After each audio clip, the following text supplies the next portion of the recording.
Well, high viscosity inkjet printing is a really huge field. So one customer maybe think of just using it as a replacement for an analog process like screen printing. The other one is thinking maybe a bit further and thinking about 3D printing with more functional fluids, including also conductive materials, dielectric materials.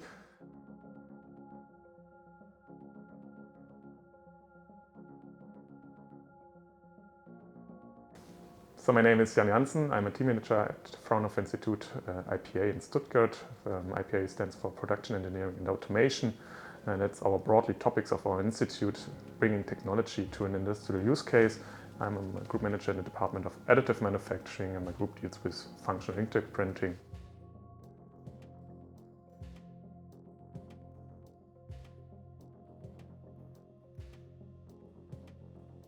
It's been 4 years right now since we got first aware of Quantica. Having your printer technology in-house for an early stage alpha printhead series for getting first hands-on experience with the printhead, with materials, what are limitations, and seeing what applications can be tackled even not only in 3D printing but also in 2D printing for functional materials.